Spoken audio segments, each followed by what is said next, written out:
Oregon, like going off what you just said, Jared, I think they would pass it all over us. I don't know if they would beat us, but I think they would pass it all over us.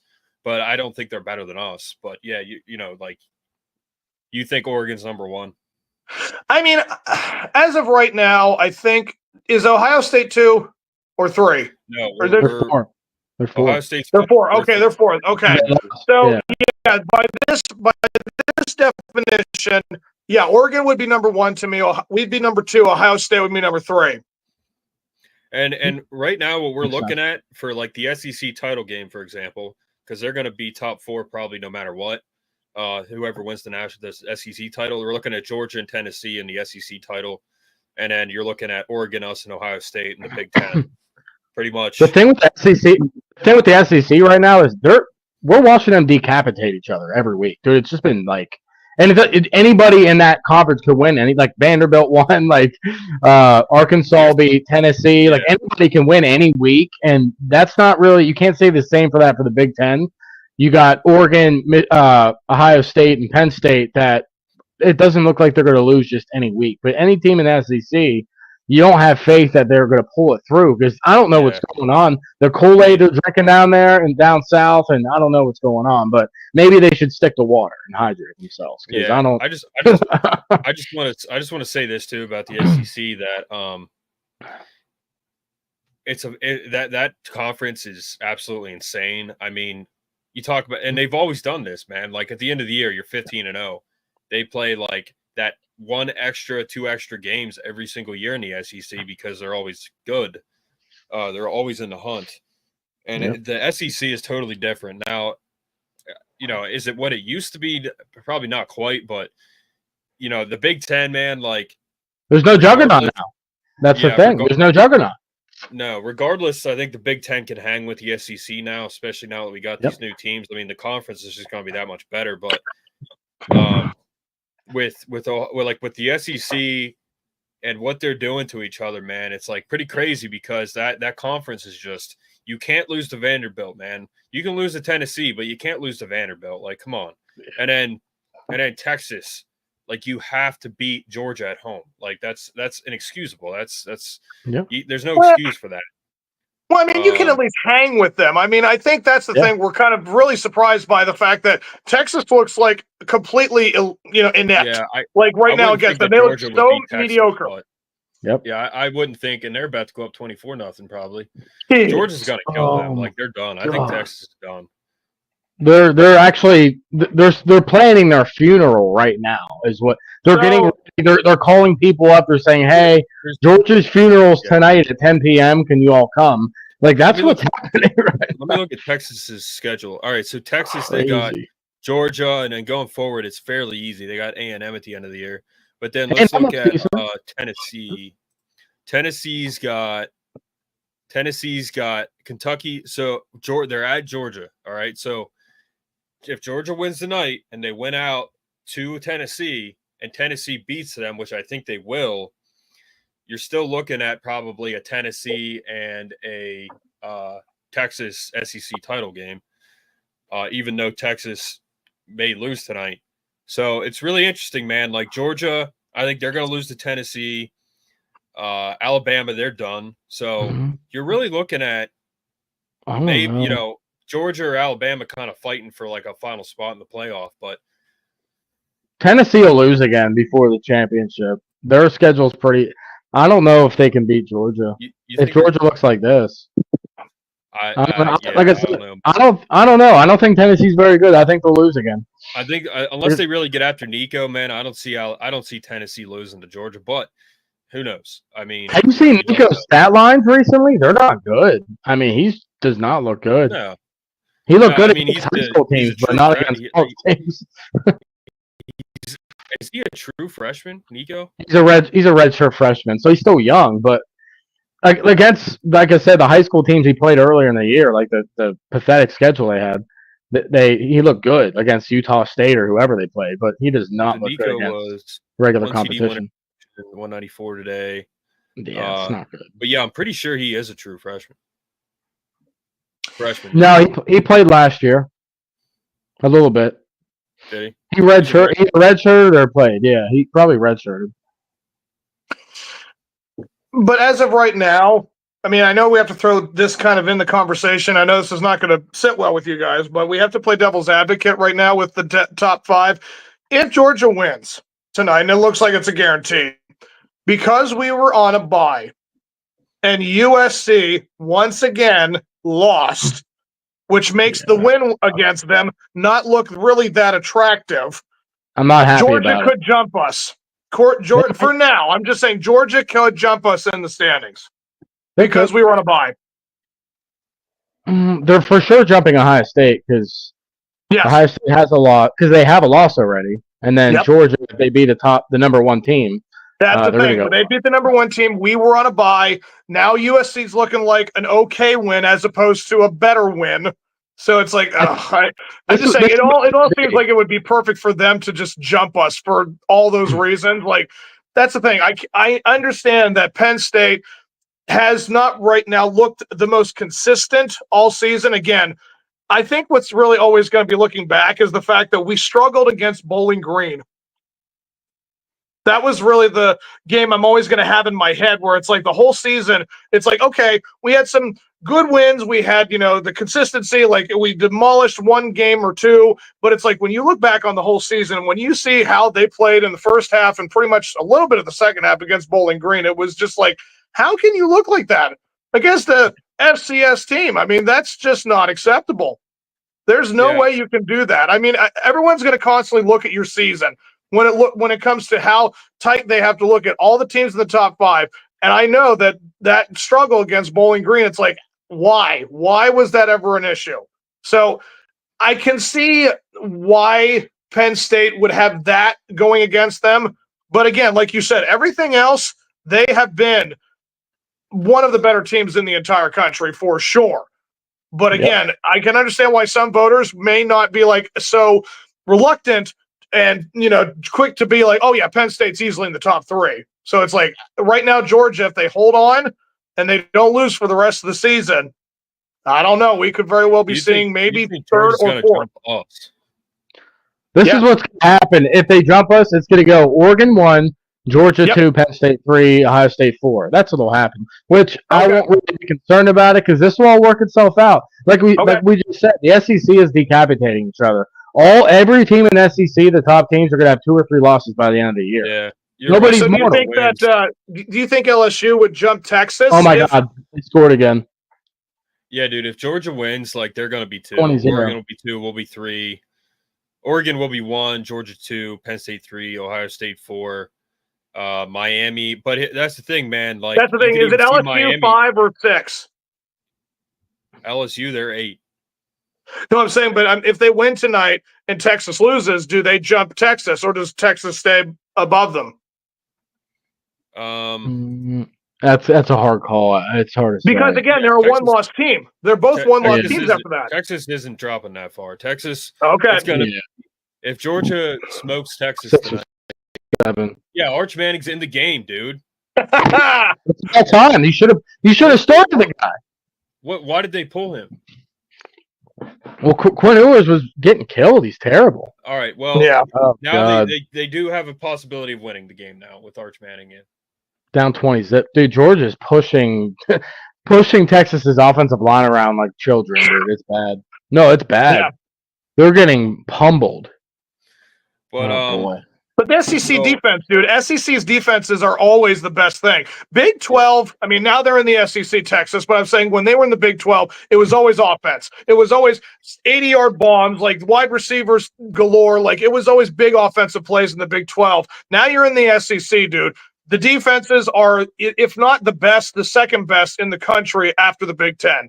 Anyone goes into those conferences, they know what they're doing defensively. That's what we're famous for. So now Texas is really getting a taste of what defenses are supposed to be playing like. Texas is 0 for 6 on 3rd down, and they're 0 for 7 now. Right. Oh, boy. So they got a flag there. Yeah, it might be a hole. But, so Texas has a shot at winning now with Arch Manning in the game for sure. But, yeah, you're looking at like Oregon, Georgia, Penn State, probably Miami, Ohio State. I think Miami could jump Ohio State. Then LSU is going to be up there if they win. Huh? They're undefeated, Ohio State. I mean, Well, Miami is too. Dang, Miami's too. You're right. Never mind. Oregon. Oh yeah, then Miami should jump them. Then that's the case. Miami hasn't beat anybody with a pulse more than 3 points every game, or more than a touchdown. So I don't know. We'll see. You're also gonna have. So you got Clemson. Clemson's climbing, dude. I mean, they gave up 31. Yeah, that's true. I did not even mention Clemson. That is right. They're climbing, dude. Their offense looks really good Iowa now. State, like they're freaking number 9. Like that's crazy. They're playing against. Where does Trent Dilfer coach at? Trent Dilfer's at what? Like Southern Florida or something? I have no idea. And then Iowa State could lose. They're tied right now with UCF. So yeah, it's interesting. It's interesting right now what could happen. It's a wild year, man. Yeah, really.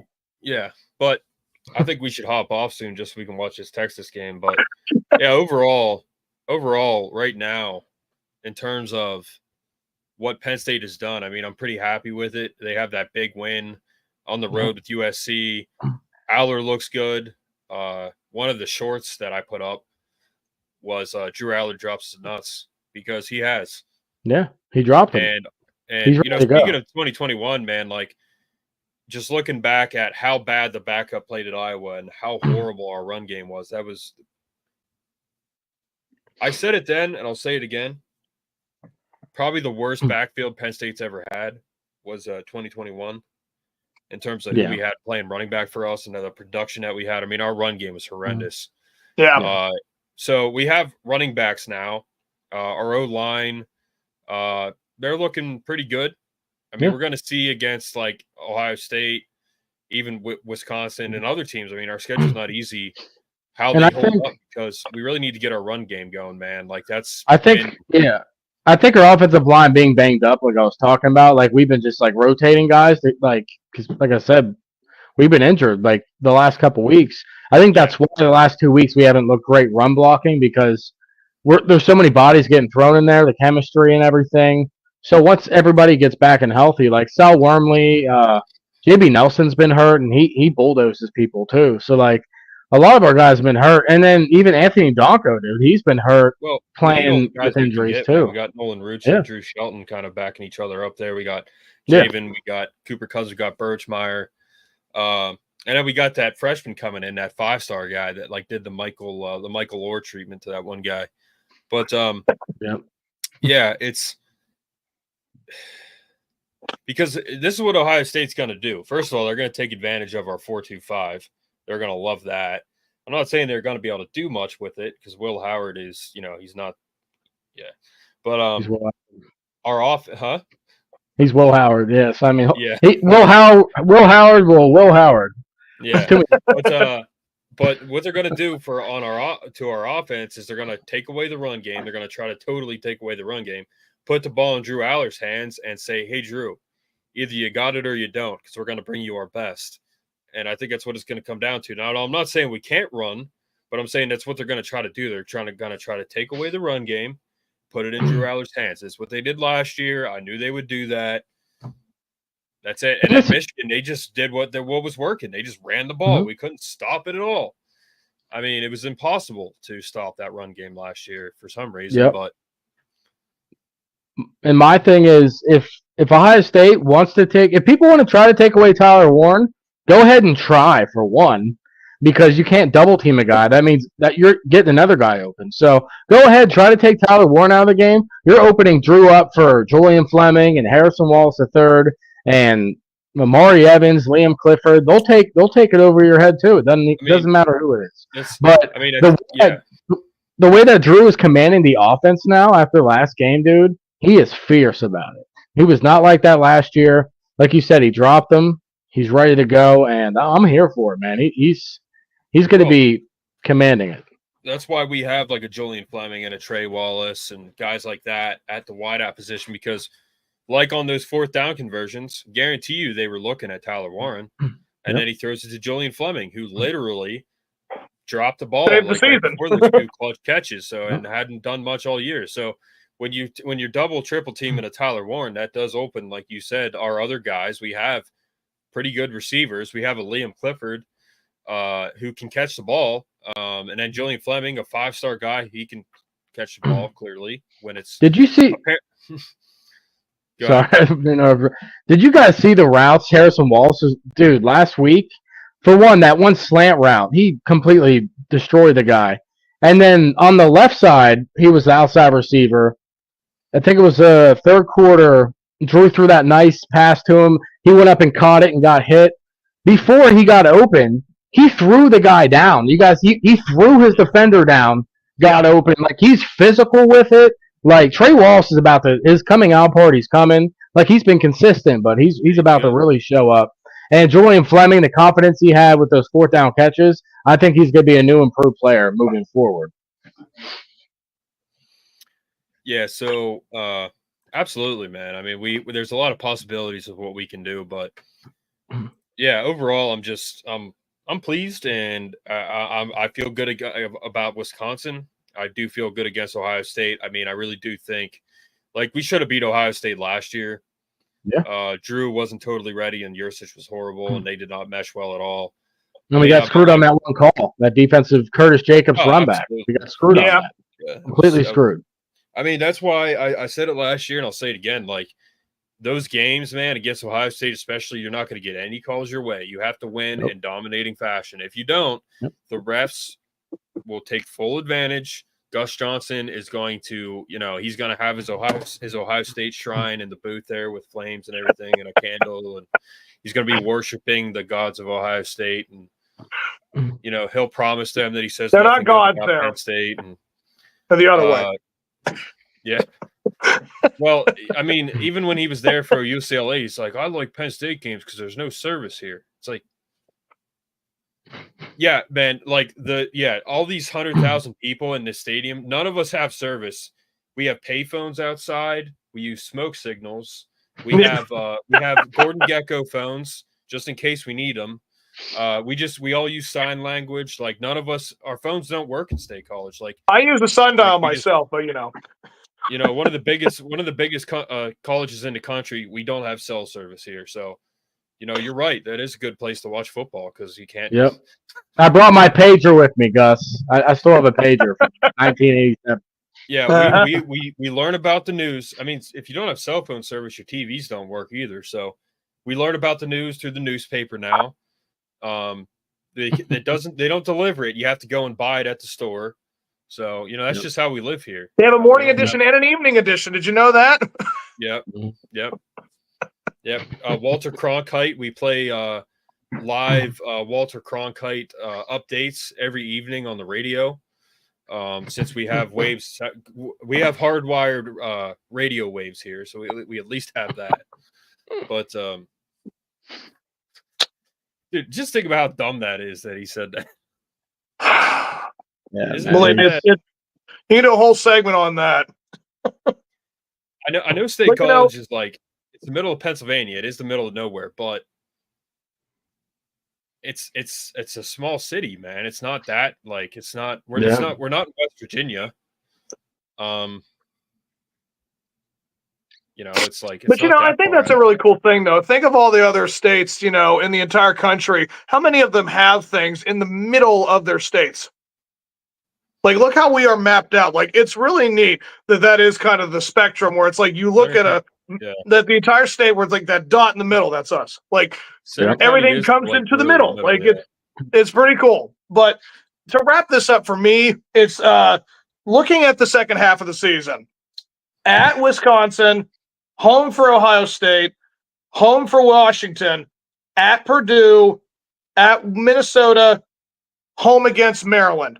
Now, Purdue and Maryland have records of 1-3 in the conference. Like, they're not good. So, and you look at Wisconsin, 3-1. Ohio State is, of course, 2-1 because of Oregon.